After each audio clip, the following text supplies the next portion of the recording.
The Duke told her it would be only duty, but his voice trembled with desire every time he saw her lips. Rain stitched the morning into a single shimmering veil over the chapel's narrow windows. Clara felt the damp creep through the stone steps beneath her shoes and the way the air clung to her veil, like a soft, persistent hand. Everything smelled faintly of beeswax and wet wool. The organ murmured the last dignified bars, sending them under the arching timber like a blessing for restraint. The vows had been spoken with correct gravity. When he said duty, she heard how the word landed on the stone like a coin, honest, hard, clean. Yet when his gaze fell, uninvited and unguarded, to her mouth, his voice had trembled on the syllable that should have been unbreakable. The slip was so slight that no one else would have noticed. She did. It laced through her breath and tightened the ribbon at her spine. She knew enough of the world to say nothing. Guests exhaled and adjusted gloves. The rector shut the book with a quiet clap. A boy cleared his throat, preparing to change the hymnal numbers. Handbells murmured beyond the door. Gentlefolk shifted and rustled. Someone whispered that the rain was a good sign for a harvest, which was the sort of thing people said when they could not find a kinder lie. Clara's hands were steady. She did not tremble when he guided her to the small velvet table, and they bent to sign their names. His hand was a study in control, each letter angled to look effortless. Her name looked like itself even under the weight of a new title. The chill of the quill's shaft against her fingers stayed with her, as if the feather had drawn a line up her pulse. "Clara," he murmured, as he passed the quill back, the smallest courtesy in the world. "Your Grace," she returned, because names are precious when they cost one's past. His mouth pressed into a line. The rector spoke something kind to her about providence and strength. She responded with a smile that reached her eyes because she had taught children to smile through penmanship practice and needle-pricked fingers and small heartbreaks. Smiles could be bridges. They could also be shields. Outside, the yard was glossy with rain, puddles trembling at the edges like nerves. The Duke's carriage waited, glossed and black. The horses tossed their heads and blew drifts of damp warmth that fogged the air. A footman sheltered them with an umbrella as they crossed the slick flagstones. Those few steps felt lengthened by 1,000 eyes, by the fact of a ring warm against her glove. She did not look back at the chapel. Inside, the carriage smelled of leather and a polish that someone had rubbed in with diligence.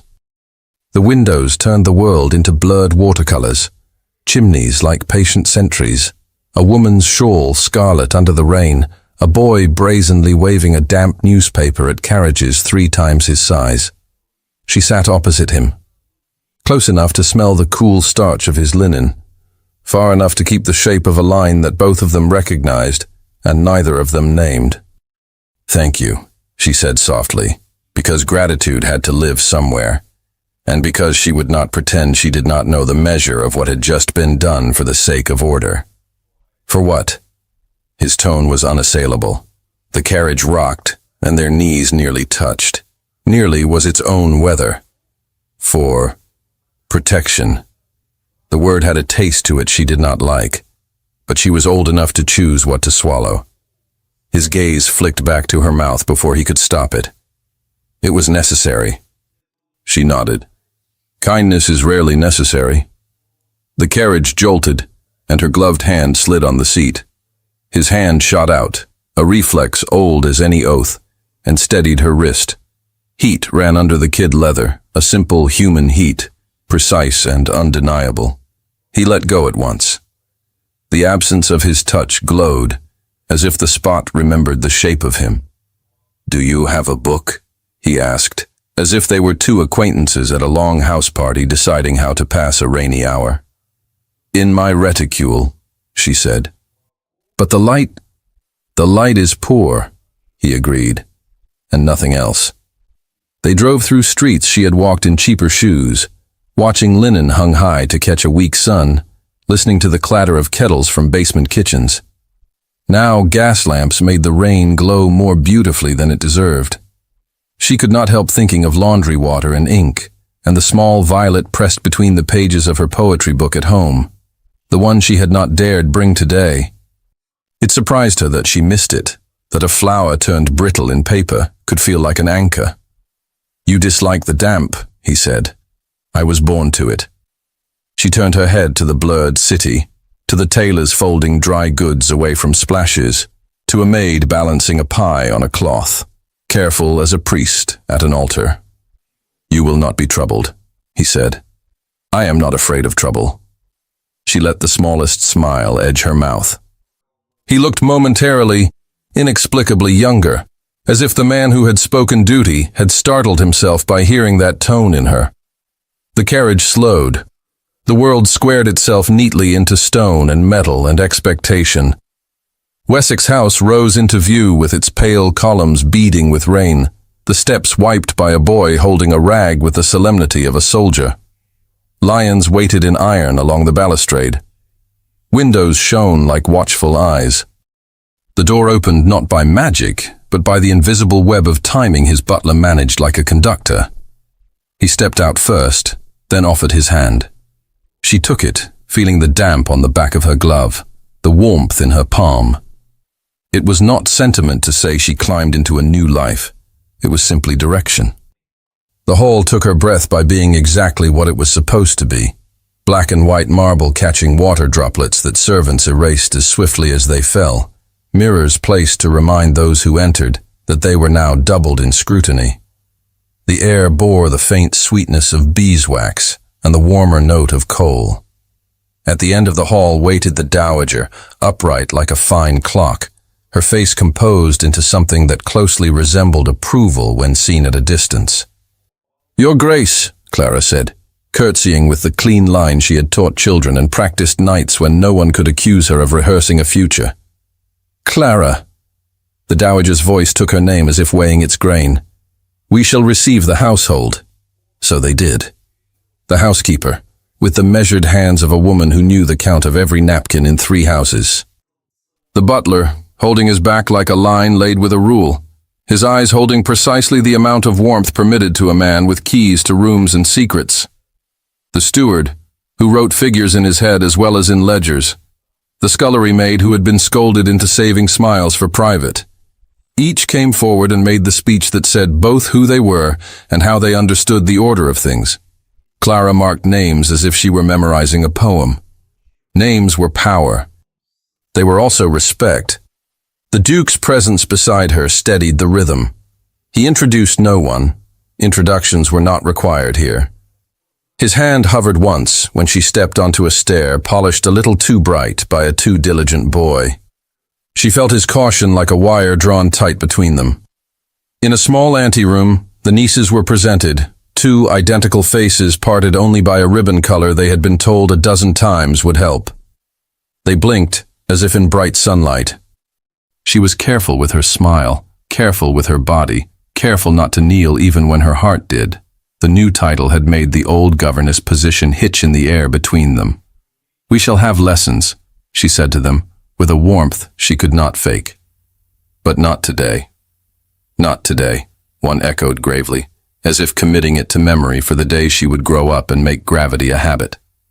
"Tea," the dowager said, moving them on, salts and sweets aligning on trays as if they had walked through a room and the furniture had arranged itself in answer. The green drawing room gave them a moment's shelter. Its damask had gone from ivy to sage over the years, softened by sun and voices. The portraits along the next corridor escorted them with eyes that followed.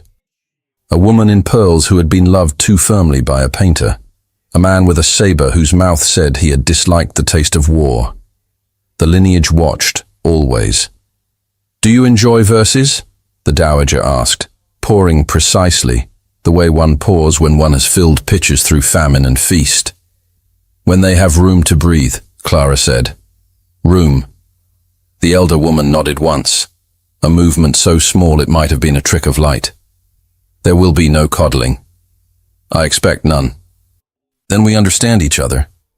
They did, in a manner a stranger might have mistaken for dislike.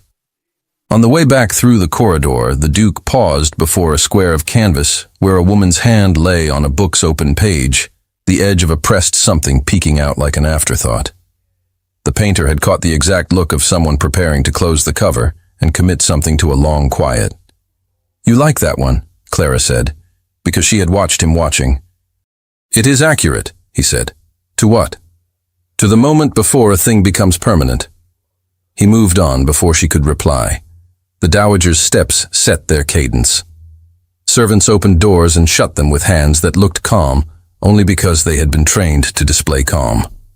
A maid pointedly dusted a corner, which meant that earlier someone had missed a thread of cobweb, and that tonight someone would repeat the principle by candlelight so it never occurred again. Afternoon in a great house is a creature with a will. It demands that cylinders be filled, that visits be made and refused, that cards be turned and sorted. A footman entered with a tray of calling cards, so new, their edges still held the bite of the paper knife. Some congratulated with sincerity, some with duty. The Duke did not react. Reaction was for rooms without mirrors. The butler asked if the household desired a slight harp in the next room to teach the house it was evening. The dowager declined. The house knew its own hours. Tea gave way to a scant meal the household would call dinner because they called the night meal supper and had done since a dowager 3 generations ago decreed it. Clara learned the tables of precedence with the same patience she had used for sons of merchants who thought they would never need such knowledge. The dowager's voice explained which ladies could be received at the same time and which must be met alone. The Duke added nothing. His attention went to logistics, letters that required answers, a tenant's question about hedgerows and boundaries next spring. He and his mother moved like 2 parts of a machine that had kept the doors of 3 properties opening and closing in precise harmony for years. And still, beneath the numbers and the trays, there was heat, like a coal banked deep. When Clara crossed a threshold, she felt him note her step. When she lifted a cup, the fine breath that fogged the porcelain reminded her how close his shoulder had been in the carriage. Twice, she caught him looking at her mouth. Twice, he looked away. Later, when the house had moved half a step from parade to private, he led her to the study, a room that seemed to hold at least 4 seasons at once. There was autumn in the smell of leather and beeswax, winter in the steady fire, a suggestion of spring in the green shade of the lamps, and summer in the warmth that clung to old wood where men had rested their arms through arguments and reconciliations, older than either of them. "This will be your desk," he said, indicating a smaller table near the window, "for household accounts you wish to see." His tone did not invite or forbid, it offered. "Thank you," she said. She did not sit. Sitting placed a person. She was not ready to discover what the chair meant. The dowager entered with the meticulous ease of someone who refuses to admit to fatigue. "I have sent word to those who must be told," she said. "A few ladies expect to call tomorrow. You will receive them with modesty and dignity. Few words, no confidences." "No confidences," Clara repeated, aware of the irony. "Your gown should be the grey," the dowager added, "with the lace that tells the truth about your taste." "Mother," the Duke said quietly, and the single word had in it a plea and a boundary. The older woman nodded, as if he had touched her hand. "I withdraw." For a breath, she let her fingers rest on the back of the smaller chair. The gesture was almost tender. Then she was gone. They were alone. The rain pressed its small hands more urgently against the panes. The house sighed and settled. From somewhere deep in the wall, a pipe ticked, as if to remind them that houses are animals that require tending. A light knock. The butler entered bearing a final small silver salver, as formally as he would have carried a tiara. On it lay a neat bundle of cards tied with twine. They were ordinary, and therefore ominous. Atop them, slightly askew, lay a small envelope whose paper had the wrong texture, rougher than it should have been, the sort used by men who wrote quickly and persons who could not afford to wait for fine things. The butler's expression did not move. His eyes attended to the grain of the desk. "Delivered with the last post, Your Grace," he said, "left without a card." The Duke reached, untied the twine, and sorted the cards into categories without seeming to think. Neighboring earls to be welcomed for supper within a month, city friends to be thanked, old obligations to be honored or, by deft delay, avoided. His fingers paused over the plain envelope as if a current had changed direction. Clara could see the seal from where she stood. Violet wax, pressed with a stamp so blurred it suggested a flower, or perhaps merely the idea of one. It was neither crest nor monogram. A country thing playing at city grace. For a moment, no one moved. The rain softened, listening. The fire tapped a log softly into place. She felt her heart slow and then speed, a clock catching. "Leave us," the Duke said, not unkindly.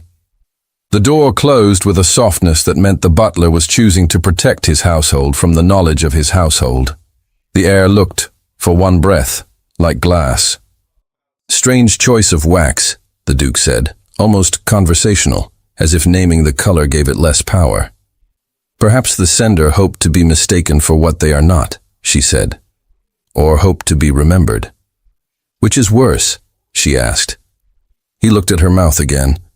It was not a sin. It was a surrender to a fact. His gaze rose at once to her eyes, apology and refusal braided tight. He slid a fingernail under the flap. The paper gave.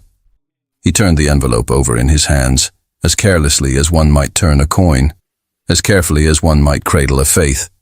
He seemed to weigh not the paper, but the hour. "Your Grace," she said, stepping nearer without quite meaning to. "Not everything delivered to a door deserves to cross a threshold." "And yet," he said. She understood. He lived by doors. He knew how to open and close them without making a home feel either besieged or hollow. He could not fail to answer a knock. A spark hissed in the grate and flew up the chimney, gone before it knew itself made. Her hands tightened in her gloves. She had not realized until this moment how much of her courage she had spent today. "Whatever it is," she whispered, surprising herself, "we will endure it." "We will endure it," he repeated, and the way he said "we" made something low in her draw-breath. His thumb pressed the seal. The wax cracked. The wax cracked. Sebastian eased the flap open with a care he would have given a treaty. The paper inside was coarse, cut with a knife that had not been sharpened enough. Letters leaned as if they'd been pushed into formation. "Read," Clara said quietly, not moving closer and not moving away. He did. The first line tried for politeness and failed. The second made no attempt at all. It named no names and managed to touch every nerve. A laundry tub, a servant's hands, a house too grand to tolerate such stains. The final sentence landed like a boot heel. "A duchess forged of laundry water washes poorly in blue blood." Silence laid itself over the hearth's hiss. Sebastian felt, absurdly, the texture of the paper insist under his fingers, like sand rubbed into a wound. "Who carried it?" he asked, though the butler was gone, and the answer could not be fetched by wishing backward. "Someone who knows our door," Clara said. It was not accusation. It was simply true. He folded the sheet along the crease it had been given by the sender and laid it on the blotter. A line of violet wax crumbs marched toward the edge like petals. He brushed them into his palm and found he could not bear to toss them into the fire. "Keep the envelope," he said. "Hand, seal, dust." Clara's gaze flicked to his mouth and back up. "You think like a magistrate when you're hurt. I think like a steward when the roof leaks." He shut the drawer on the letter with a sound that calmed him, a sound of hinge and order. He rang the bell. The butler appeared as if he had been waiting at the door with his breath held. "Supper tray," Sebastian said, "and a private word with the steward. Side entrances and mews gate to be watched. Discretion." "Yes, Your Grace." "And send word to the housekeeper," Clara added, her voice steady. There was dust on the hall cornice near the second sconce. "It troubles me." The butler's eyes did not shift. "I will see to it at once, Your Grace." When the door shut, Sebastian found himself unwillingly aware of the sound of rain on the window. Each drop was a footstep translated to glass. He turned to Clara. She had moved to the hearth without seeming to cross the space, her hands folded as if they had found a prayer and were holding it without pressing too hard. "Are you afraid?" he asked. "I was born with less," she said. "I am only learning to carry more without dropping what I am." He felt the heat of the fire on his palm, where he had crushed the wax crumbs. It left a slick, faint scent of resin. He opened his hand and studied the purple dust like a man considering an omen. The door opened. The supper tray came in, steam lifting. The silver was old and honest. The tureen sent up a curl of warmth that fogged the lower panes. A plate for each of them. Bread cut in soldierly rectangles. Everything correct. "We'll be seen downstairs," he said. "Briefly. It is expected." She nodded. "And the letter?" "Locked," he said. "And remembered." He offered his arm. She took it. The closeness was a geography no map had drawn for them, and that both of them had to learn without tripping. He could smell the wool of her sleeve, the faint starch of her cuff, the citrus someone had rubbed into the mahogany in the hall earlier. In the smaller dining room reserved for intimate household observances, candles were banked so the light would be gracious but not indulgent. The housekeeper stood as sentinel at the sideboard, the butler at ease with rigid grace by the door. The dowager sat already, taking her small portion as if the act of eating were a kind of leadership. "You are late," she said. "We begin." "Mother," Sebastian said. Clara took her place. He watched her choose her seat, neither the head of the table nor the foot, neither reaching for proximity to authority nor hiding behind it. She sat as if she knew the table would change around that choice. The soup was hot, the flavor firm. Conversation was a sparse garden. "The household will observe new proprieties," the dowager said without ornament. "Your day will begin at 8 with the housekeeper's report. You will receive the wives of the families closest to our circle with proper precedence. You will avoid saying anything that can be written down without mischief." Clara inclined her head. "And in the afternoon?" "You will be seen by fewer eyes, but better ones," the dowager said. "Charity is a sieve. What you pour into it must be clear." Sebastian ate because the body must be told to continue. The dowager would reduce the elements to their simplest forms and then build a fortress with them. It had been the strength of this house for 20 years, and its cruelty at times. He watched Clara hold her spoon with a steadiness that said she understood that she sat in a machine and did not intend to be smashed by it. The housekeeper looked at Clara's sleeve and approved the mending that had been done invisibly. The butler served the next course with a hand that declared he could serve in a storm and set down plates without a ripple. The stew rose fragrant and ungilded, tasty without vanity. A junior footman appeared, wet marks on his shoes carefully hidden by practice. He bowed. "Message for the steward, ma'am," he murmured to the housekeeper, who inclined her head. It traveled to the butler, and then to the steward who had been waiting in the corridor like a ghost of numbers. "Later," Sebastian said softly, and the message disappeared into the undersleeve world of servants. "Rooms!" the dowager said, not rising because rising at the wrong moment gave power to the moment, and she never did that. "There will be no changes to the principal rooms.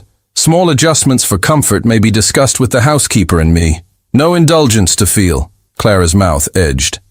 "Comfort is an instrument when one is expected to be still." "Yes," the dowager said, surprising them both by agreeing out loud. "But any instrument too keenly sharpened cuts fingers as well as strings." The household ate.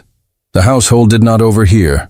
The household recorded in the secret ledgers of their private minds the exact distance between the new duchess's chin and the table, the exact patience of the duke's breath, the fact that the dowager did not send back the soup for being half a degree too hot, the way she did, after shocks she deemed unacceptable. This shock, then, was to be absorbed without drama. That, too, would become house law. After, in the corridor, a short line formed for the smallest of presentations. The under-butler with keys that clinked like old wind. The chef with a towel flung over his shoulder like a flag of truce. the laundress who had the eyes of a woman who understood stains that never came out. They spoke very little. They were counted, and counted themselves. When they returned to the study, the steward stood cautious on the threshold. He had the carriage of a man who had practiced being invisible until invisibility had become a second jacket. The side entrance received a note, he said. Earlier, delivered by a boy who does not belong to our muse. He had a cap with a tear in the seam and shoes that had not seen polish in a month. He did not give his name. Did he come to the kitchen door first? Clara asked. No, Your Grace. He knew the angle of the side gate by instinct. And he ran as if he had never known a man with a kind word. Reward? Sebastian said. None offered, none taken. He did not stay long enough to drink water. Double the watch, Sebastian said. Quietly, and speak to the groom at the mews. He knows the faces who belong and those who don't. The steward nodded. There are evening papers at the door. I held them. The butler said you preferred. Bring them, Sebastian said. The steward departed. The dowager's eyes followed him like a general measuring the speed of a messenger by the mud on his boot. You will be seen, she said to Clara, turning back to the work that never ended. We will keep that seeing narrow for a night. Meliora is among those who intend to share in our table for 10 minutes. She believes herself a curator of nights. She is a wind that shifts weather. She must not be given the satisfaction of seeing you flinch. Meliora Vale? Clara asked. Not the question, but the calibration of the name on her tongue. Yes, the dowager said. She will say she came to bring congratulations. She will come to weigh them. Clara's hands smoothed her skirt where no wrinkle dared live. And how heavy is a congratulations? She asked. As heavy as the hand that sets it down, the dowager said. Sebastian found himself oddly grateful for the exchange. It put oxygen into a room that had threatened to use all of its naming duties. He stood by the window, looking down at the slick street where carriage lamps smeared into one long ribbon. He didn't admit to himself that he searched for a boy with a torn cap seam. A footman announced the short reception with precision. The dowager inclined her head. They went not as supplicants and not as victors, but as a house holding the line. The drawing room had been made ready for the most unforgiving of guests. Candlelight softened but not dim. Chairs placed to encourage conversation and discourage ambush. A spray of flowers not so opulent as to be vulgar. Two ladies arrived like ships cutting water. Silenced wheels, damp hems held in discreet hands. Meliora Vale followed, her black hair glossy as a raven's wing, her smile tidy. My condolences, she said to the room in a tone people used for congratulations, for having to share your joy with so many opinions. Opinions have no place at my table, the dowager said, smiling as a picture smiles, a posture that could not be argued with and could not be felt.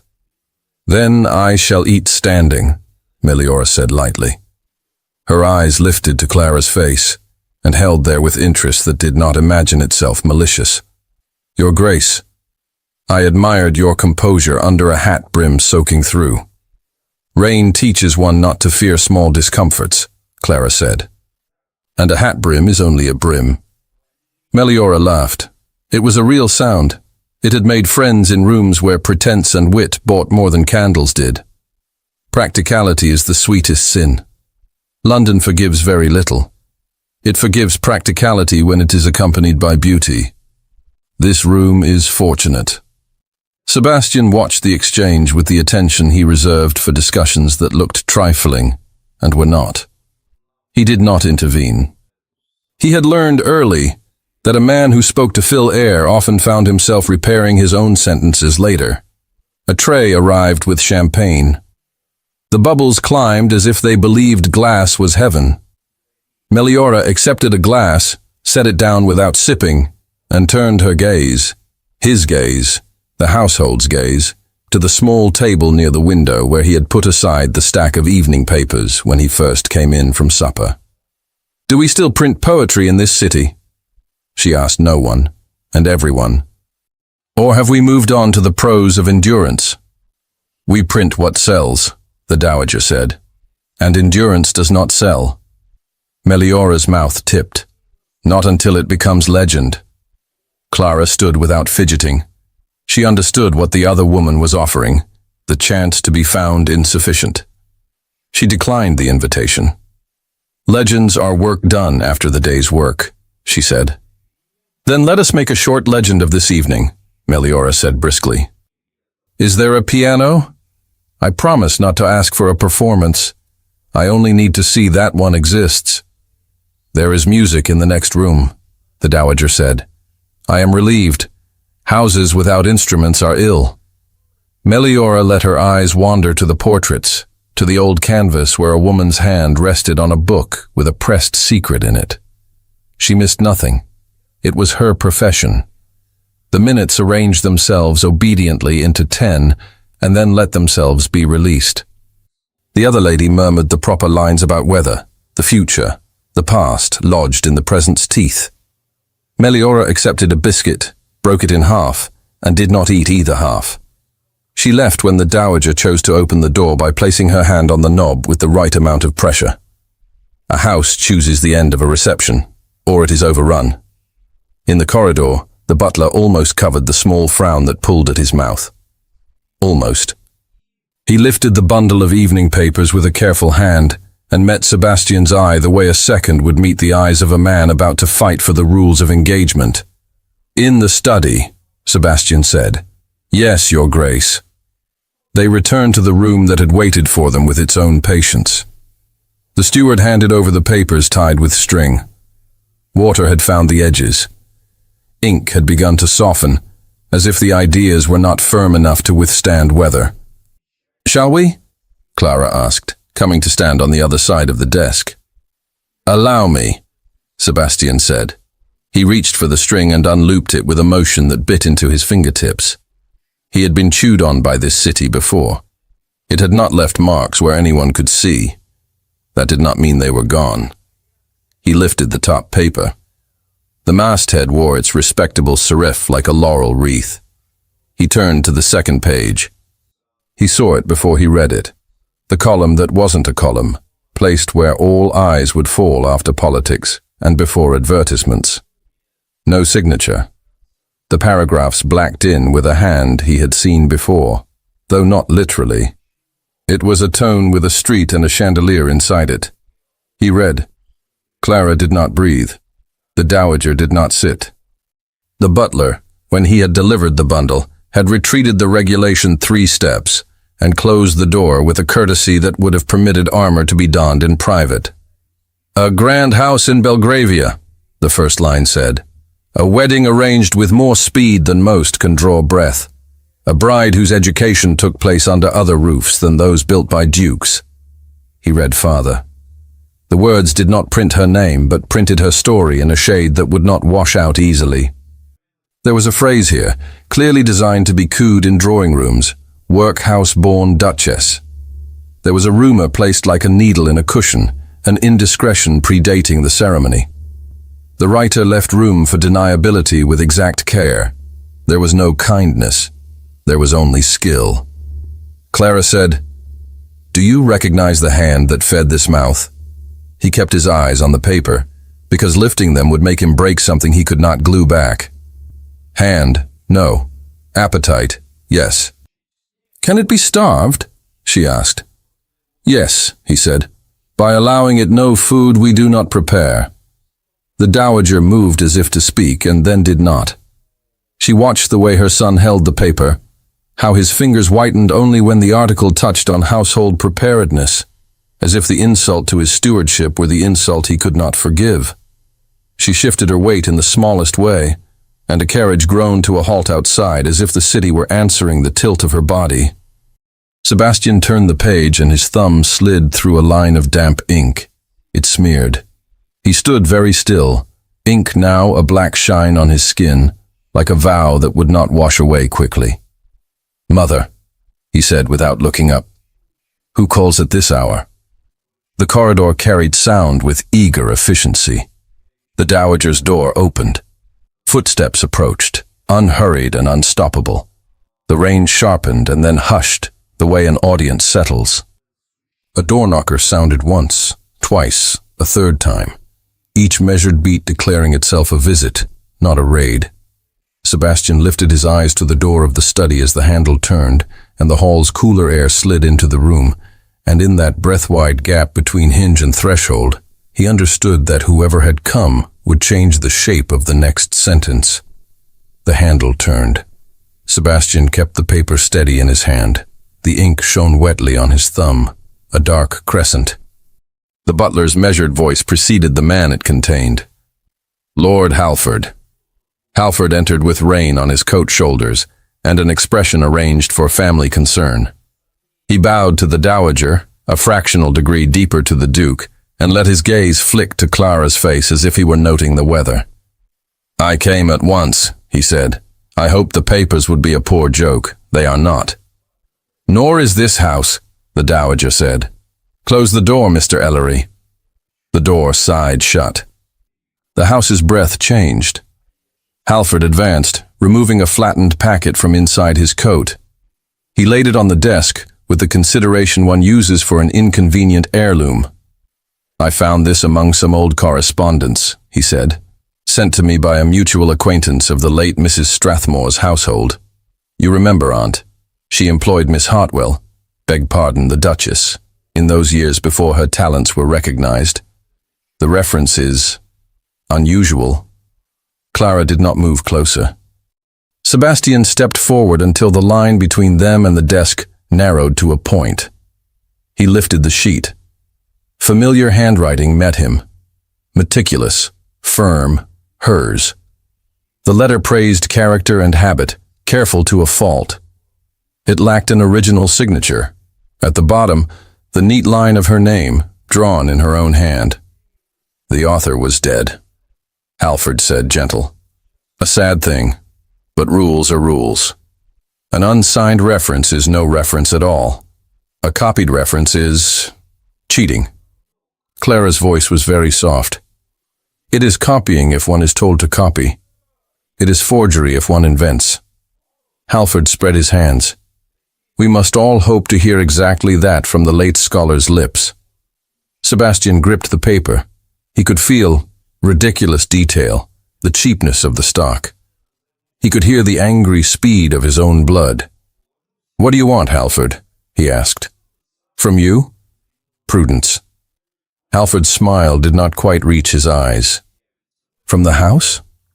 Protection from a narrative that writes itself while you look the other way.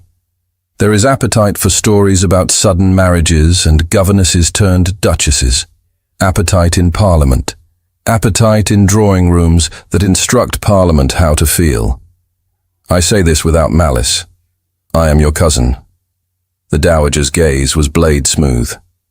We do not confuse blood with loyalty, nor loyalty with blindness, Halford returned pleasantly. There is one honorable, quiet course. An annulment, obtained before the session fully wakens. It would saddle no one with shame if handled discreetly. It would be understood that both parties acted for stability and have reconsidered for the same. Clara's mouth did not move. Sebastian felt heat climb the back of his neck. The words in the article flickered behind his eyes and merged with Halford's tone until the room seemed to tilt toward a precipice. No, he said. Sebastian, the dowager murmured, at once a caution and a shield. No, he repeated more evenly. There will be no annulment discussed under this roof tonight. Halford's brows lifted a degree. Tonight, then. But the morning is very near. Newspapers are hungry animals. So are tongues. I do not envy you your breakfast. It will be eaten while the city eats you. Is there more? The dowager asked. Or have you reached the end of your mercy? Halford's expression softened so slightly it could have been an accident. I beg of you to consider shelter. If not annulment, then decency.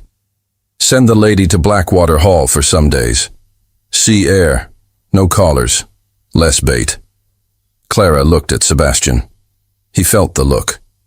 It felt like the brief weight of her hand on his arm when the carriage jolted, the remembered heat of it. He held it for a breath and then looked away, not because he wished to, but because he could not guarantee his face. "That is a sensible suggestion," the dowager said. "This house cannot be made a spectacle. Blackwater is not subject to the same traffic.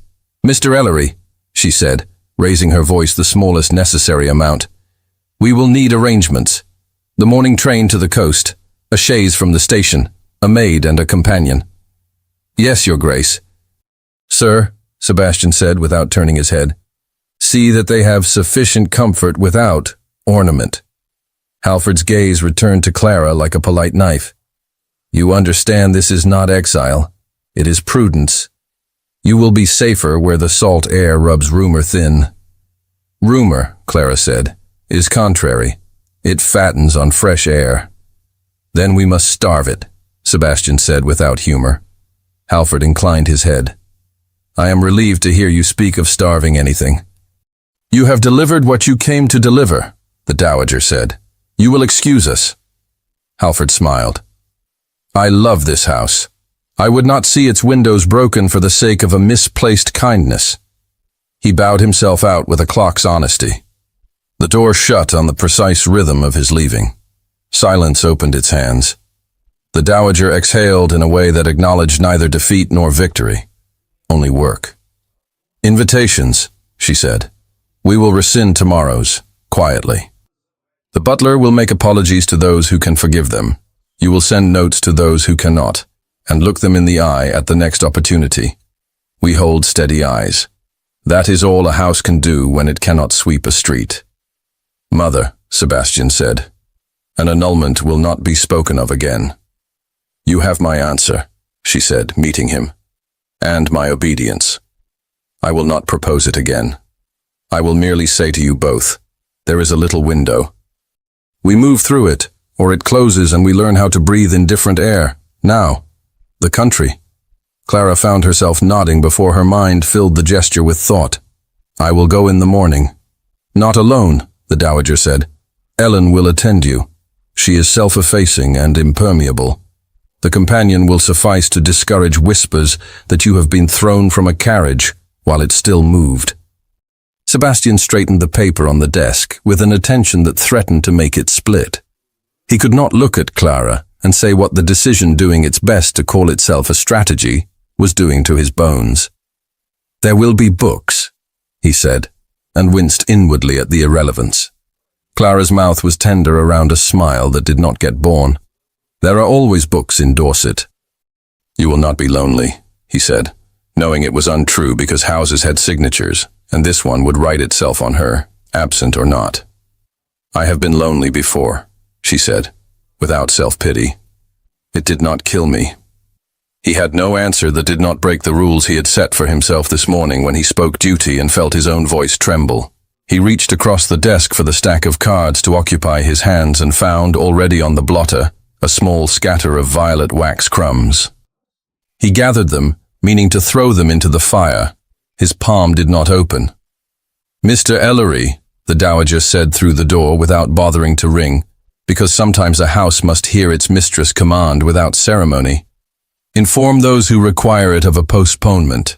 Use the phrase unavoidable domestic concern. No elaboration. We will ring for you again with details of the morning." "Yes, Your Grace." Clara stepped back from the desk.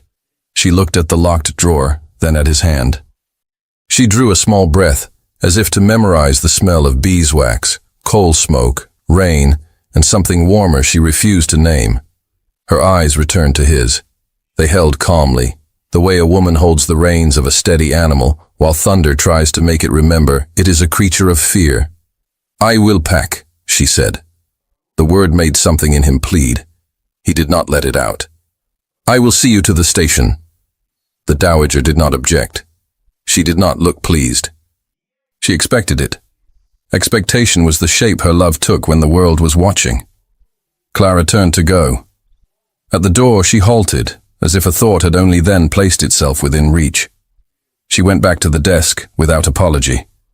From her glove she tipped a pinch of the violet wax crumbs onto the edge of his blotter page, just where the ink pooled. The resin bruised the wet line. His thumb, when he set it there to move the page, came away smudged violet and black. A stain. she said quietly. So you remember to see it. He held her gaze. I will see nothing else. She left them. The door resisted closing and then accepted it. Sebastian, the dowager said when the latch had caught. Her voice was softer than the one that addressed armies. She is not weak. I know. She will not forgive you if you use her to keep your hands clean. I know. Then use your hands. We will adjust what is necessary. He looked down at his thumb. Ink and wax, duty and accident. He closed his fist as if containing both would allow him to think. The night frayed into tasks. The house's skeleton emerged, messengers dispatched with notes to rescind what must be rescinded. A groom sent to remind the muse that familiar faces are not always friendly. A maid ordered to pack with sense, not sentiment. The butler stood at the threshold to receive the dowager's list and the duke's shorter one. He absorbed both without judgment and divided the work with the caution of a man who knows a house is a single instrument that can be played off-key by one panicked finger.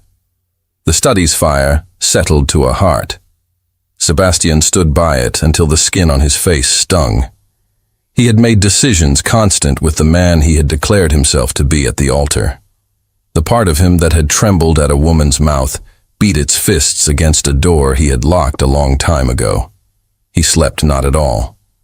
He stared at the ceiling while the city's wheels slowed to the pace of men drunk on fortune and water, then to the pace of men who walked because they could not afford wheels.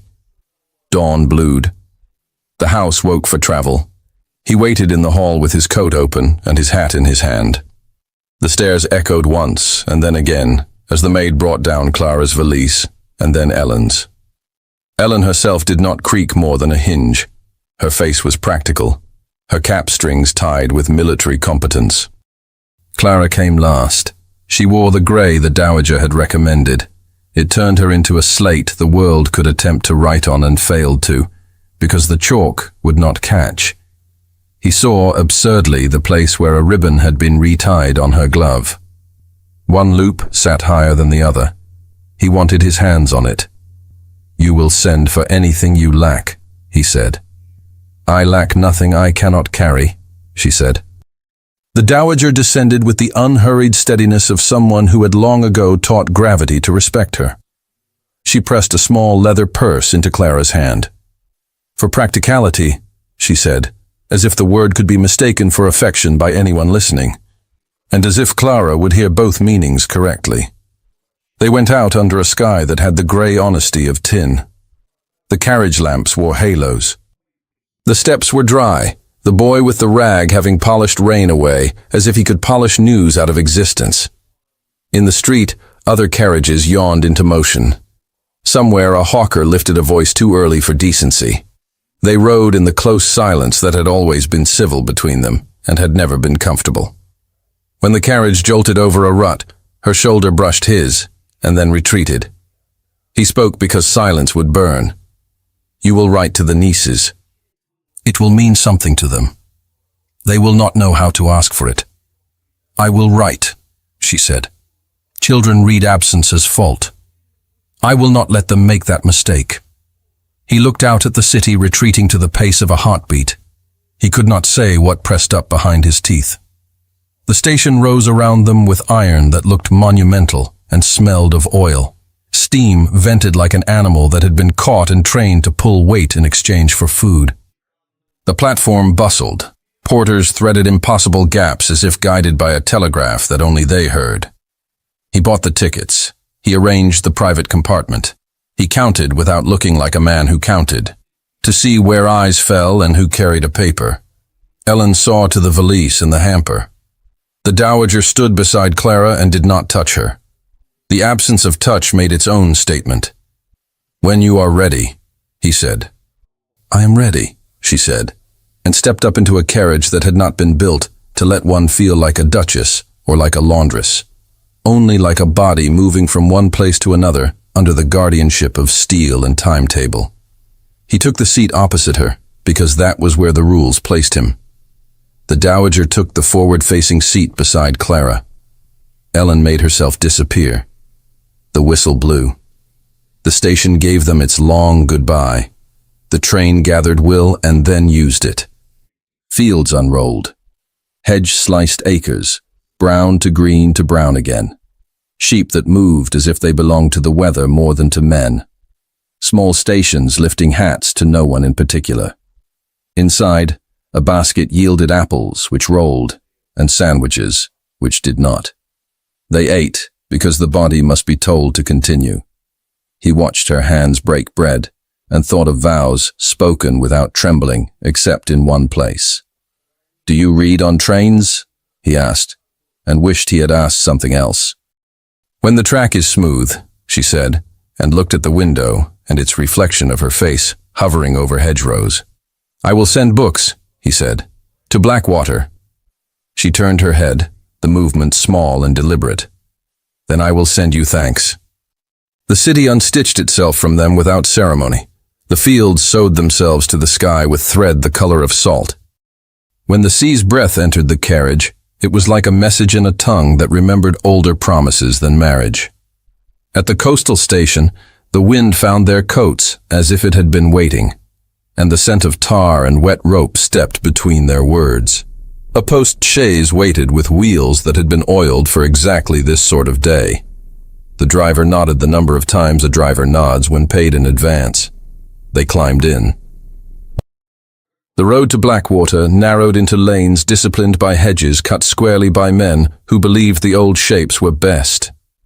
Blackwater Hall rose out of its trees as if it had taught the trees to grow that way to frame it properly.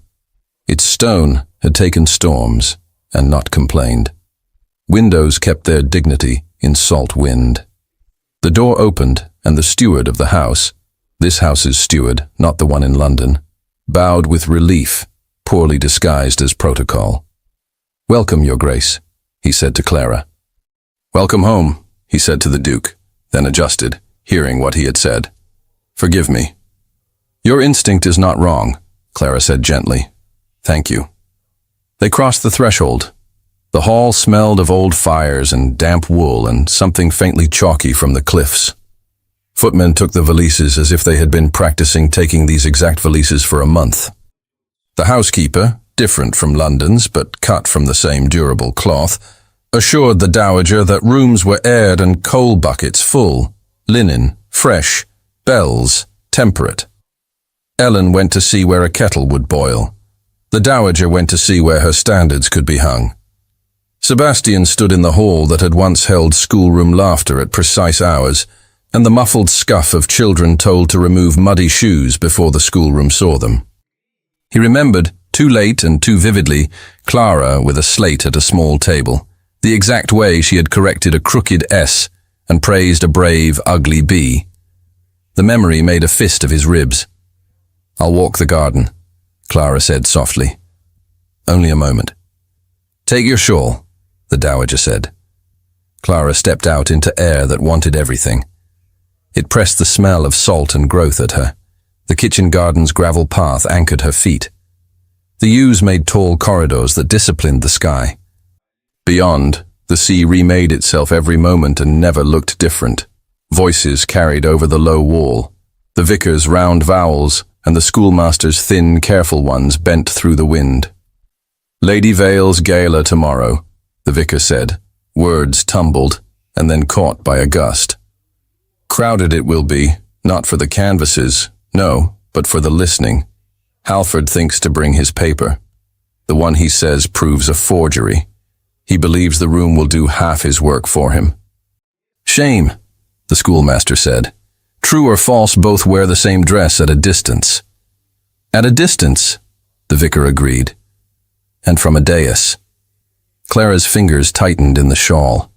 The wind lifted hair from her temple, as if encouraging thought to cool. Tomorrow. A room full of ears.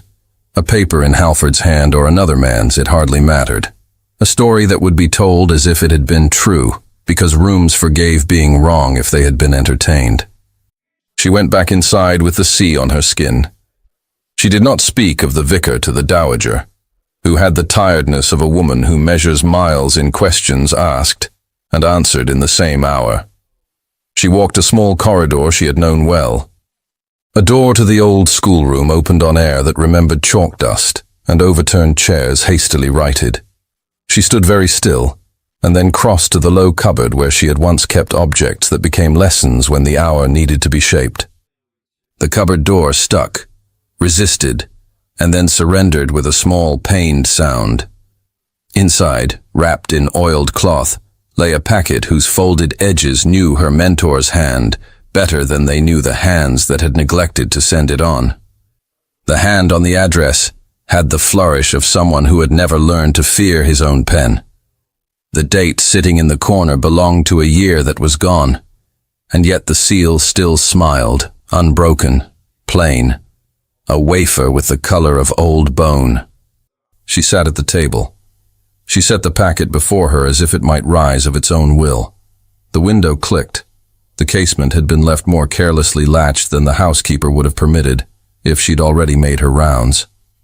The wind entered on cat feet and licked the lamp flame. It fluttered, steadied, fluttered again.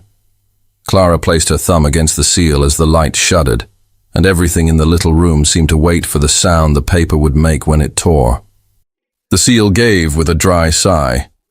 Clara eased the wafer free and unfolded the sheet along its tired creases. The paper had waited years for this breath. It released the smell of dust and violets pressed too long between pages. The hand on the page belonged to the man who had taught her that straight lines and straight truths were cousins. The strokes were decisive, steady only in the way that habits are steady when bodies begin to fail. To whom it may concern, it began, and then it concerned itself with her. It named her, not as ornament to a household, but as its spine in the hours when spines are needed. It spoke of thrift, of guardianship, of refusal to polish truth to sell it.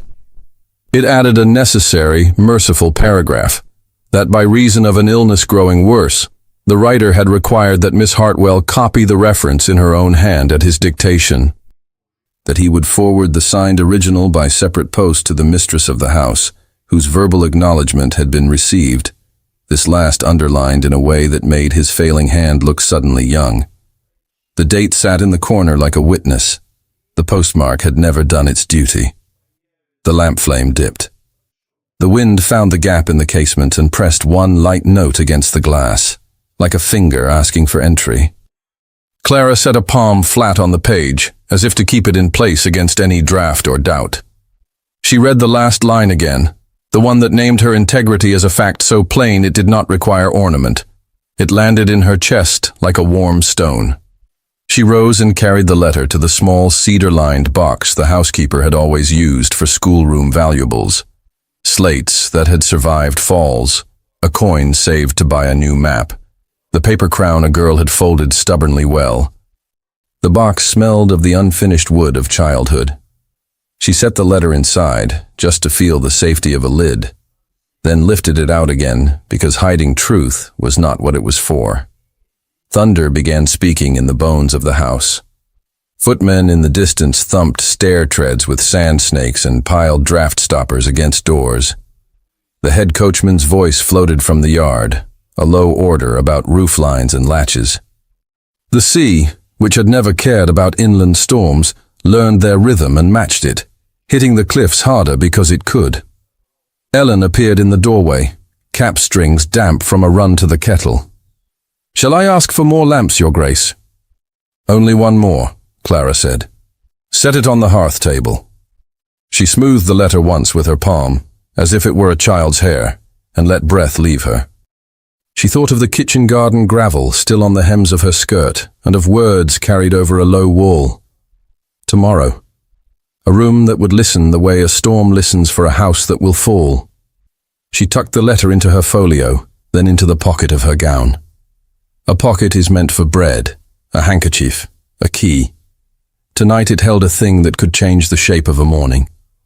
Horses clattered in the yard, hooves ringing harder than an ordinary arrival. Ellen looked toward the sound and then at Clara, eyebrows up in a question she did not ask aloud.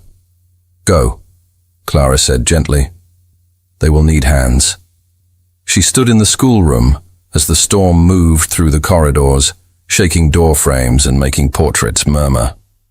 The wind pushed the casement wider and the lamp guttered again, then caught, brighter, as if offended. She placed a sandbag against the frame and listened to the heavy stride of a man crossing the entry hall, who was not the steward, and not the vicar, and not the schoolmaster, and not any man whose tread she had known first as a governess, counting steps to be sure children stayed to their lessons. She knew the step. Her breath did the thing it had done in the carriage when his knee had nearly brushed hers, and then hadn't. It forgot itself for a beat, and then remembered, and she stood straight. The door filled with wet. Sebastian stood on the threshold with rain in the seams of his coat and the clean cold of night clinging to his hair. Water dripped from his hat brim and then, obedient, stilled because he took it off. He crossed the room without looking like he was crossing the room, and the storm seemed to follow him inside and then choose to leave again. "Are you hurt?" he asked. It was the wrong question and the only one his mouth would yield. "I am reading," she said, lifting the letter, "and being improved by it." He came nearer. He did not reach for the page. His eyes slid over her face, and then steadied on the lines she held. He read without touching, the way a man reads a treaty he did not write and intends to keep. "It is authorization," he said, voice roughened by cold and miles, "and praise that does not beg to be believed." "Yes," she said. "I paid a printer."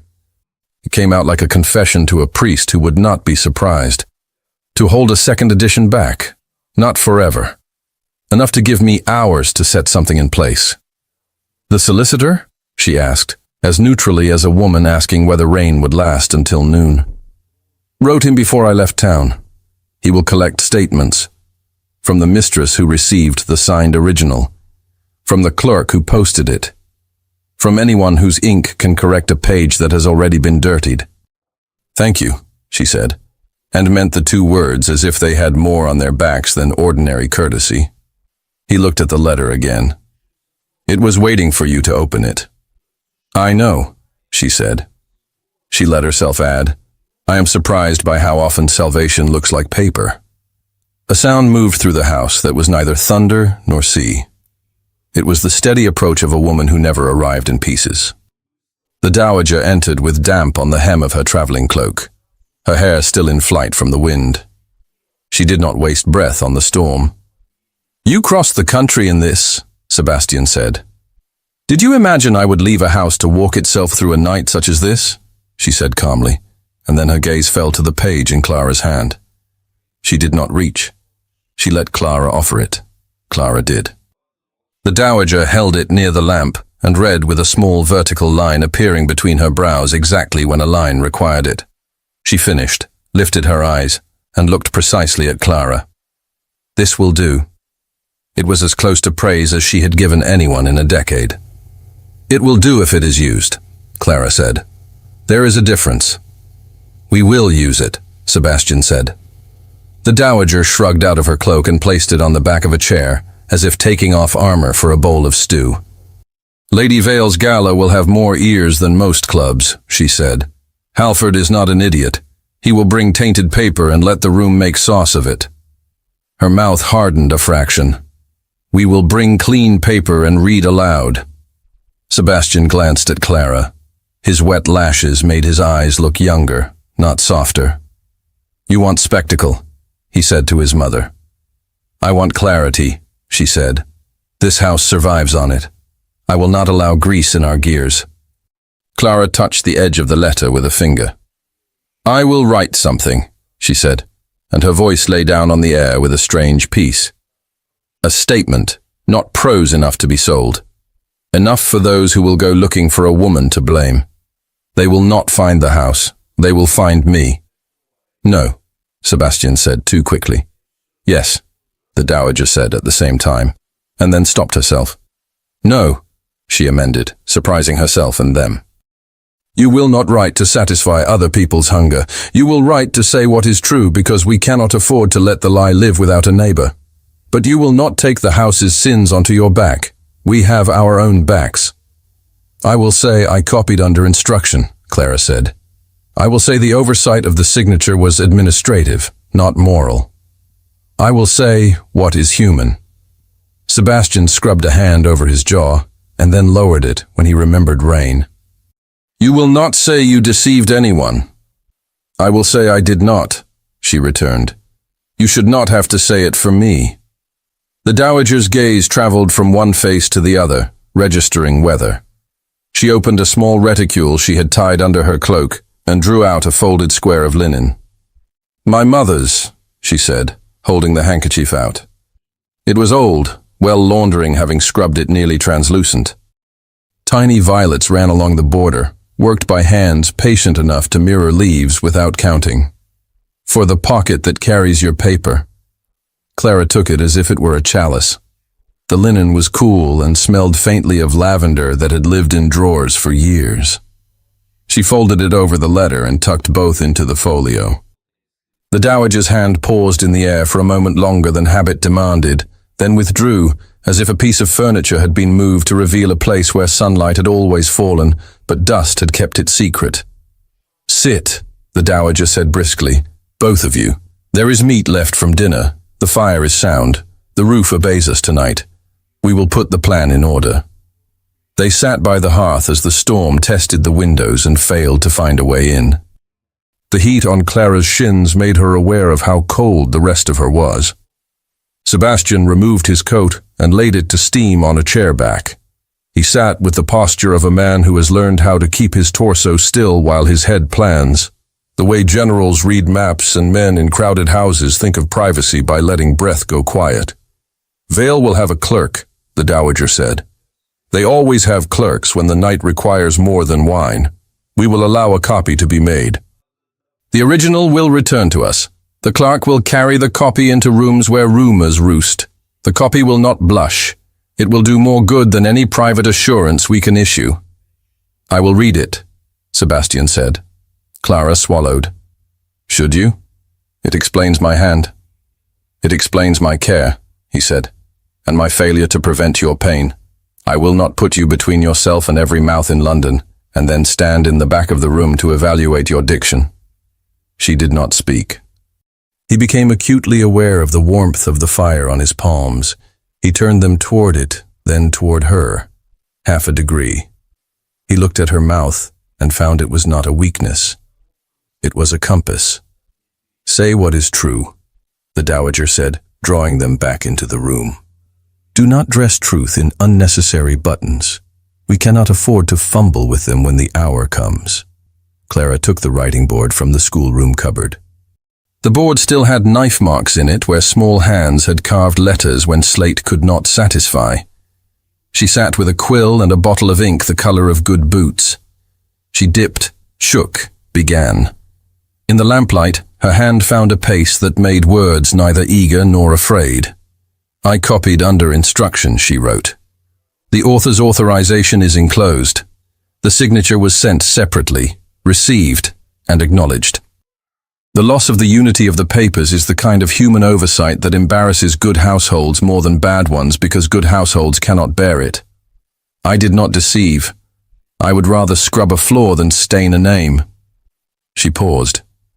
The rain gave a quick tattoo on the window, like a hand that could not wait to be admitted and then remembered its manners. Should I soften that last line? She asked. Leave it, the dowager said, with a ghost of a smile. I have believed it from the day I met you. I prefer honest scrubbers. Sebastian watched the curve of Clara's fingers around the pen. He wanted to ask whether her hand ached and whether her shoulder would bear the weight of a room staring. He wanted to say that he had spent days pretending not to like music because the notes made him yield his breath, that he had told himself duty guarded the house and found that duty sometimes slammed its door on what the house needed most. He said only, You will not attend alone. You will not stand alone. You will not leave the room feeling you were used. Thank you, she said, and the way she said it warmed the coldest place in him. Lightning scratched the edge of the world outside and made the windows flash like quick thoughts. Thunder gave the answer late and heavy. The hall clock in the distance counted the same minutes whether anything happened in them or not. Ellen entered with a tray and left herself behind, as always, carrying out plates someone else would wash without considering the moral of it. When the statements were sanded and folded, and the letter tucked between the violet-stitched linen as if it had always belonged there, the room was honest enough to admit weariness. The dowager stood and made a sound that was not quite a groan and not quite a laugh. Men and women who carry houses sometimes sound like that. "You will try to sleep," she said. "Someone must. I will speak with the steward about our departure. The carriage will be ready 2 hours before we require it. That way, when a wheel decides to remember it is a circle and not a promise, we will not be caught in a sermon about readiness." She left them by degrees, as if unspooling her presence so that the remaining air would not collapse. The door clicked, and the house resumed the weight of its own history. The fire did its steady work. The storm decided to rage somewhere else for a while. Sebastian stayed. He did not pretend to find a book. He did not pretend he had come for nothing more than a decision. He stood near enough to feel the heat, far enough to keep the line they had been drawing all day from smudging. The line had held. It had also failed, several times, in his own mind. "Clara," he said, and her name came out as if he had asked a question and answered it at once. She looked up. She had ink on her finger where the quill had kissed too close. It was a small, precise mark. He wanted to catch her hand and suck it clean, and the thought shocked him with its simplicity. "I'm afraid," he said. It sounded like surrender. "Not of insults, though I dislike them. Not of Parliament, I know its games. Not of Vale, who can be kind when kindness gets more readers than cruelty. I am afraid of needing what I cannot control." Her face softened and then steadied, because softness in a storm is a waste if it cannot hold shape. "Needing is not a sin," she said. "It makes me stupid," he said, near enough to a smile to count as confession. "And brave, which is worse. I told you today what I had taught myself to say for years. Duty. Duty is the word I used to tame myself. I am discovering that the animal I tamed learned not to bite only because it was locked in a room alone." She put the pen in the stand as if laying down a small sword. "I have been hungry," she said. "Hunger taught me to be careful. You do not feed a starving thing by hurling meat at it. You bring it close. You let it smell what is safe. You teach it hands." His throat worked. "I am very bad at this." "I am very good at it," she said, with that shade of wit that had held up schoolrooms on rainy days in February. "Consider taking instruction." He breathed out in a way that sounded like consent, and then like apology. He did not move toward her. He warmed his hands and then his courage, and then, finally, moved one step nearer. The room acknowledged the step by keeping its silence and not asking for more. "We will be early," he said, not looking at the clock because time would take its own pace regardless. "We will arrive before talking begins, and make our own words the measure by which the room must weigh everything else. We will not blush." "We will blush and pretend not to," she corrected gently. He nodded. Honesty had crept into the corners. It was less drafty there. They parted with nothing more than a shared look that had in it the night, the storm, the handkerchief stitched with violets and years, and a page that had waited to be read. He slept in a chair in the next room because beds were too heavy tonight and chairs kept a man honest. When the world cooled to the color before light, Blackwater Hall held its breath. The sea stopped shouting and began to argue quietly with the cliff. The wind remembered how to be a friend again. Footsteps murmured in distant corridors as men checked harness and women laid out clothes that could be donned without thought. Clara pinned the violet-stitched handkerchief around the folio so the linen embraced the leather like two sensible people on a boat. She smoothed her gown with hands that had confidence in cotton and thread. She stood in the small light that comes first to houses that face weather and did not argue with it. Her heart went steady, then quick, then steady again. She opened the door on the same beat that the door across the narrow corridor opened. Sebastian stood there, travel ready, hat in his hand, as if the night had shaped him into this precise outline, and then presented him to her as proof that some plans survive storms. "Clara," he said. "Sebastian," she said. They turned together toward the day that would test them, and without haste or drama stepped forward. Sebastian closed the door behind them and felt the corridor hold its breath, as if stone learned patience when two people agreed to be brave. He offered his arm. She took it. The air between them tightened like silk drawn through a ring. The house stirred to the same measure. Boots thumped with restrained speed. Harness buckles clicked. The steward's voice took on the quiet that always accompanied exact planning. Outside, the sky wore a weary gray, but the wind had folded its worst and knelt. They walked to the carriage without talk. He sensed her steadiness like a low fire. He carried the folio himself. The leather felt warm and inevitable in his hand. The dowager stood at the steps with her cloak about her shoulders and the look of a woman who refused to let the elements decide her day. "In good time," she said. "In good time," he answered. The road from Blackwater to the station rolled under the wheels as if welcoming decision. Hedgerows bristled. A shepherd lifted his cap. A dog ran the fence line and approved of punctuality. Steam and soot took them in at the platform. Sebastian chose a compartment where the light fell kindly on faces without forgiving flaws. He sat opposite Clara again because rules, and because his heart could not yet bear the closer place without speaking in a language it had outlawed too long. The train sighed and committed. The dowager adjusted her gloves and looked out without seeing the pasture. Ellen performed the miracle of making tea in a carriage hurtling toward London. Clara held her folio wrapped in violet-stitched linen against her lap, her hand resting on it like a promise that required no words. "Will we be early?" she asked, eyes on the window. "We will," Sebastian said. "We will arrive before the room finds its appetite. And if the room is already hungry, then we will feed it ourselves," he said, and the slight roughness in his voice made a statement he did not otherwise put into air. She nodded. The landscape traded sheep for chimneys. The city's breath drew them in with oil and river and bread.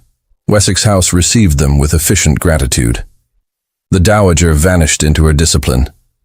Ellen vanished to see that pins knew their duty. Sebastian went to the study and laid the folio on the desk as he had laid treaties and bills there, knowing this paper would cut deeper. Clara stood in the doorway. "I will change." He turned and looked, not at her gown, but at her face. "Wear what you prefer," he said. "I prefer what will not be read against me," she replied, and the smallest smile told him she was braver than he was today. He changed with the quickness of a man who has done this in worse hours, added one thing only, a darker waistcoat that left no distraction for eyes to rest upon. He gathered the folio again. It seemed heavy and light at once. The carriage set them down at Lady Vale's steps, just as lamps were being adjusted to flatter the rooms. Music tested its throat behind a closed door. A footman in livery, as precise as a line of type, opened and took their names as if names were coins to be counted, not curiosities to be examined. The entry air smelled of beeswax, spirits in crystal, and the faint acidity of expectation. Clara entered on the dowager's left. She felt the warmth of the older woman like a spine of oak beside her. She kept the folio close, head high, breath even. The hall opened like a theater, showing runners, lanterns, a spill of people who knew how to be watched. Light picked up pearls and pins. The floor asked their steps to be certain and received them accordingly. Meliora Vale came forward with the kind of grace that made her dress look like a considered argument. Her black hair shone under the crystal chandeliers.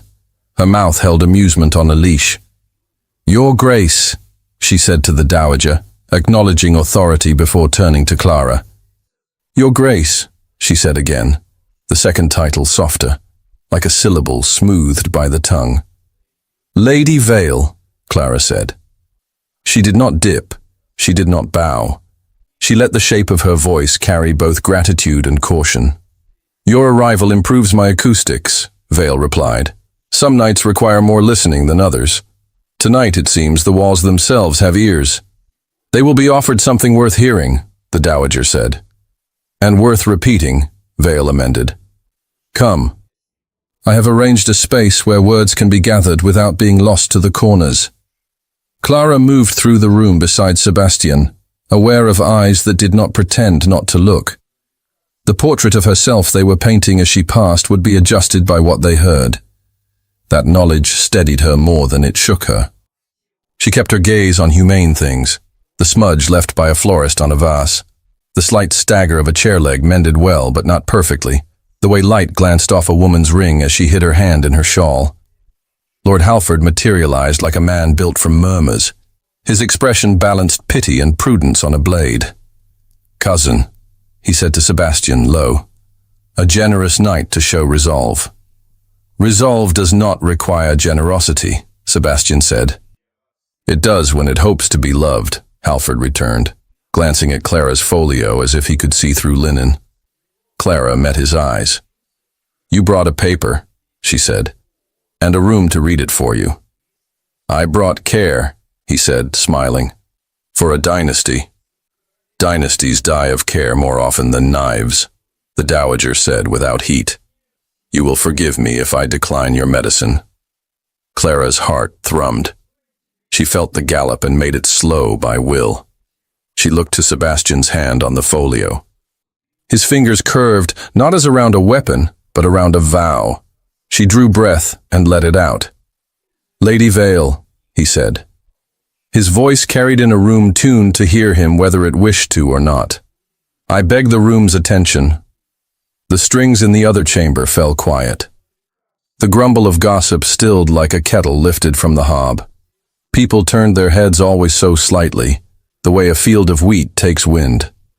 Meliora Vale did the work that made her vital and dangerous.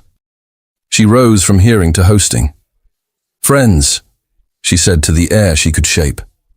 We have become a place for art in more forms than paint. The Duke of Wessex has requests to make of our ears. I beg you to grant him that courtesy. Sebastian stepped into the space she made. He did not mount a dais. He did not seek a chair. He stood where any voice could be heard. He unwrapped the handkerchief with its violets. The linen caught light. He laid it aside as carefully as if it held warmth. My cousin has brought a story, he said. I have brought a letter. The letter is older than the story. It is also true. He opened the folio and lifted the page. He did not read in a flourish.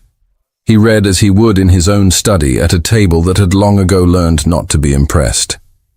To whom it may concern, he began, and it concerned them all. He read the lines that named Clara without ornament. He read the instruction to copy, the reason given in ink that did not tremble even if the hand had. He read the line that said the original signature had been sent separately and received. He read the praise that did not beg. He read dates that put this paper beyond yesterday's appetite.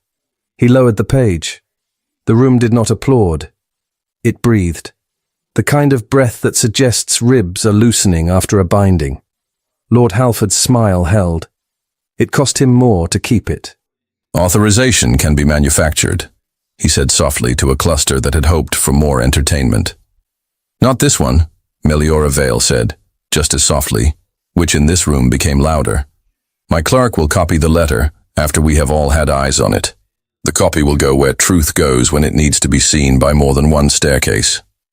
Sebastian folded the letter again and laid it back upon the linen.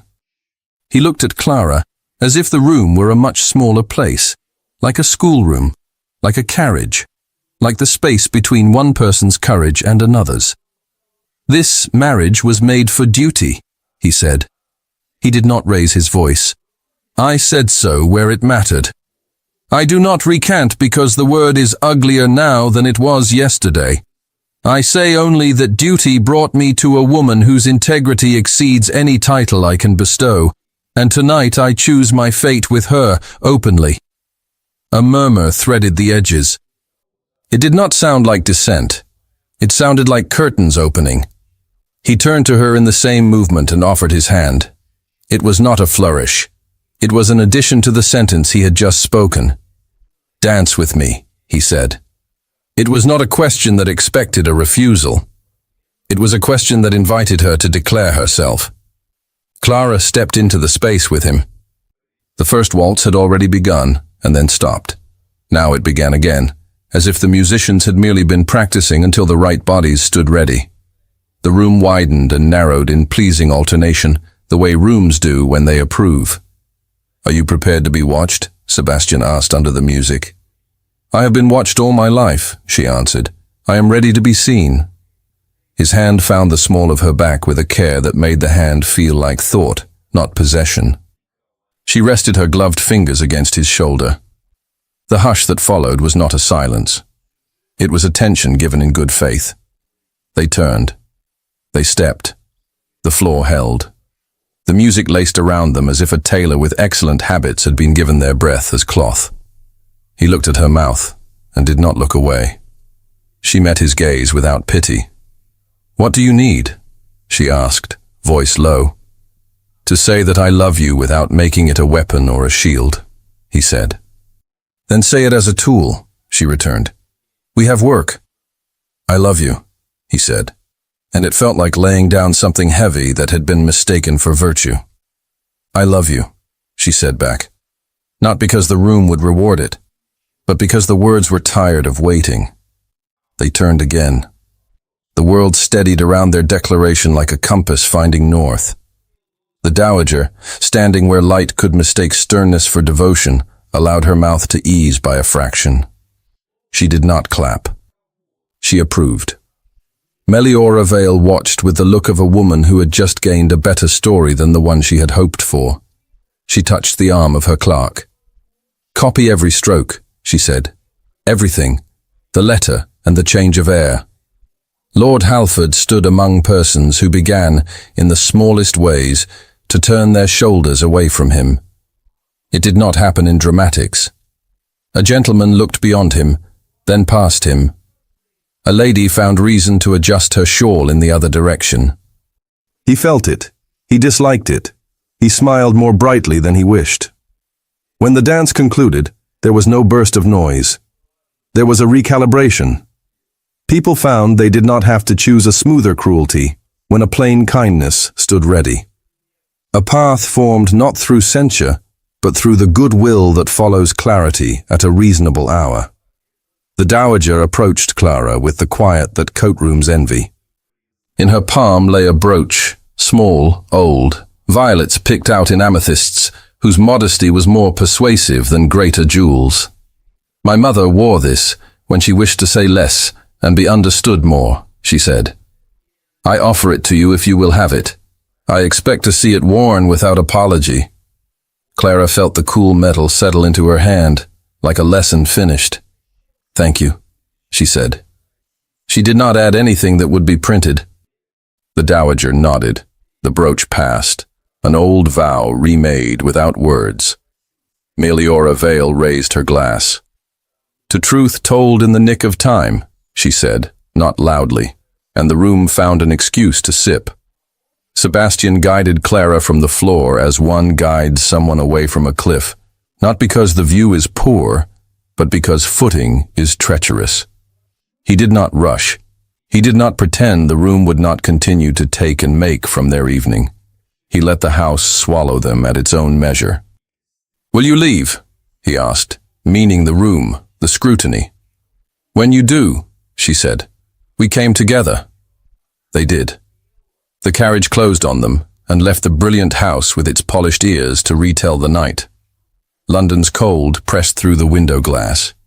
He held her hand, as if he were taking instruction, not claiming a right. "Was that enough?" he asked. "It was honest," she said. "Honesty is never enough. It is only the beginning. But it is the only beginning that works." He laughed, the kind that startled him by being human. "You will rule this house." "I will tend it," she said. "Ruling is your habit. Tending is mine. Between us, perhaps we will invent a kindness strong enough to bear weight." Wessex House received them with the shyness of a place that had been gossiped about in its absence. The butler's face did not alter. The footman's saunter did not change. And yet a sweetness had crept into the air as if someone had cut bread in the kitchen, and the smell knew where it was needed most.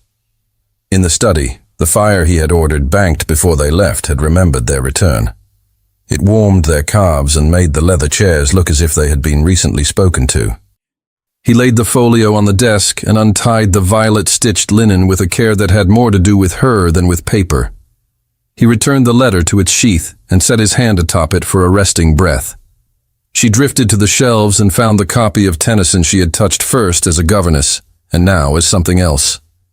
The book opened to the place her memory knew. She reached into her pocket. The old violet she had carried through so much lay between her fingers, faded to the color of a wish that had not given up. He took it from her, his fingers brushing hers. He lifted the flower to his mouth and breathed, as if scent could be coaxed back by longing. "We will press another," he said. "Then let us press it tonight," she answered. He crossed to the table where a small posy of violets had been left by some merciful mind, perhaps the housekeeper, perhaps the dowager, perhaps chance resigned to providence. He chose one bloom, a little imperfect, a petal nicked which seemed right. He set it between the pages without ceremony and closed the book on it, as a promise is closed on the hand that receives it. "Will you stay here?" he asked, the question too large for one word. "In this room?" she teased, glancing at the chair as if a chair might take offense. "In this house," he said simply. "With me. Without duty to shield me from the cost of being the man I am with you." "With you," she said, a phrase that warmed the corners. "I will stay with you." He gathered her hand. He bent and kissed the glove, then the tender inside of her wrist where pulse told both of them a story older than language. He did not hurry. Reverence was not a performance. It was a way of not wasting a moment. "Sebastian," she said. "Clara," he answered.